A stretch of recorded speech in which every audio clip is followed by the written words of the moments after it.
A striking young woman is identifying the crime scene where she dumped the dismembered body of her own mother. The suitcase was the last gift she gave to her. You'd never guess that she was a top law student, pretending to be insane and using her legal knowledge to try to evade severe punishment. In the face of her heinous crime, not only does she show no remorse, but she also lets out a series of eerie, unsettling laughs.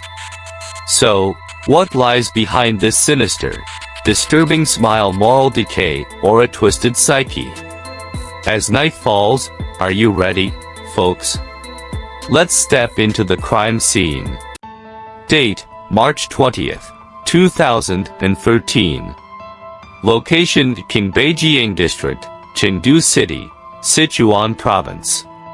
On this evening, two workers, Old Y and Old Lee, were getting intimate in a construction site when they were overwhelmed by a foul odor.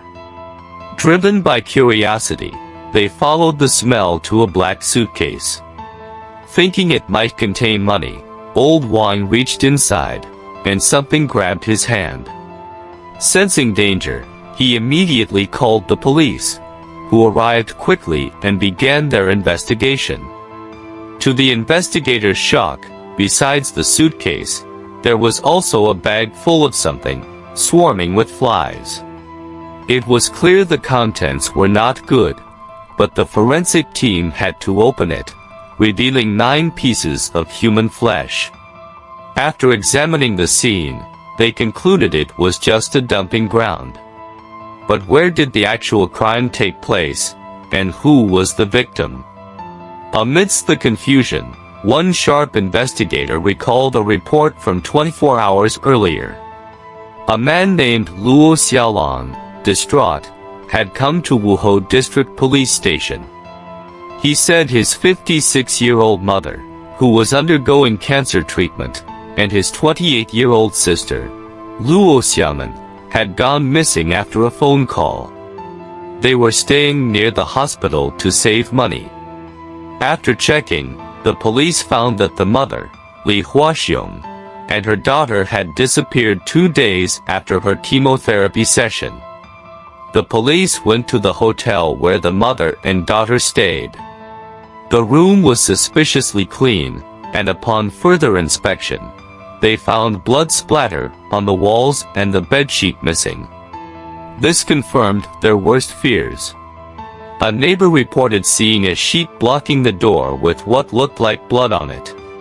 The police suspected the worst, and indeed, the body parts in the suitcase matched the DNA of the missing mother, Li Huaxiong. But where was Luo Xiaomin? They traced Luo Xiaomin to her apartment, which was in a terrible state. When questioned, she was uncooperative and denied any involvement. However, surveillance footage showed her leaving the hotel room and cleaning up, suggesting she was involved in the crime. Luo Xiaomin, a former law student, had quit a high-paying job due to workplace bullying and became reclusive. Her behavior around her mother was peculiar, and when brought to the crime scene, she laughed eerily, raising questions about her mental state. However, a psychological evaluation found her sane. She was just feigning insanity. Under pressure from her respected uncle, she confessed to accidentally stabbing her mother during an argument and then dismembering the body to cover up the crime. She transported the remains to a construction site, and despite the gravity of her actions, she seemed indifferent to the possibility of a death sentence.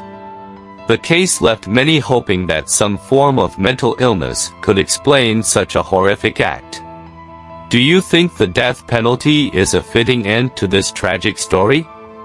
The murder took place because of an argument over whether to return to their hometown.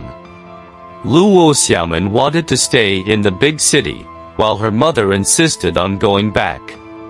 During the dispute, Luo Xiaomin claimed she accidentally stabbed her mother with a fruit knife. Instead of seeking help, she proceeded to dismember the body, using a blanket to block the door and prevent discovery. She then meticulously cleaned the crime scene and later disposed of the body parts, transporting them in a taxi to a remote construction site. Despite the severity of her actions, Luo Xiaomin maintained a disturbing indifference. The victim, Li Huaxiong, was suffering from a relatively mild form of cancer, and with proper care, she could have recovered. The hope lingers that perhaps Luo Xiaomin truly had a mental issue, leading to this unimaginable act. What do you think about the justice served in this case?